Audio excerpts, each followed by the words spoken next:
ունենում ենք շատ ահազանգեր բնակչության կողմից, զանգեր են, բողոքներ են գրում են, ասում են, որ այս կամ այնտեղ ինչ որ ձևով խախտում են նկատում օրենքի, չգիտեն ում դիմեն, ոնց անեն, հաշվի առնելով այդ ամենը, առողջապահության նախարարության կողմից, ոնց ասվեց, մշակվել է բջջային հավելված, որը որ միտված է օրենքի դրույթների իրականացմանը ավելի շատ եւ բնակչության ներգրավմանը այդ գործընթացում։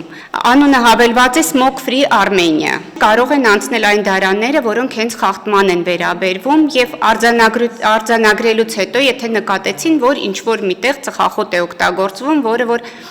օրինակ օգտագործման վերաբերվող դրույթը, որտեղ որ արգելված է այդ օգտագործումը, ապա մտնում են օգտագործման դարան, նշում են ինչպիսի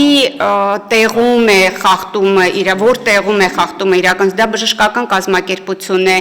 թե սննդի օբյեկտ է, կարող են ներբեռնել նկար կամ ներբեռնել կամ տեղում հնարավորություն ունեն նկարելու, հավելվածի մեջ հնարավորություն է տալիս հավելվածը նկարահանելու միանգամից եւ ուղարկում է ոնց որ արդեն իրենց այդ խախտման վերաբերյալ արձանագրումը։ Եթե օրենք է խախտվում, մենք ուղղակի գործիք ենք ստեղծել, որ խախտման մասին քաղաքացին առանց աղմուկի հավելվածի միջոցով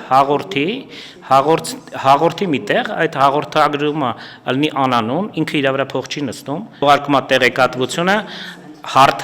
հարթակ, որտեղ վերլուծվում է եւ այդ խախտման մասին տեղեկատվությունը գնում է վերահսկող մարմնին, այն վերահսկող մարմնին, որը ըստ օրենքի պետքա վերահսկի խախտումները։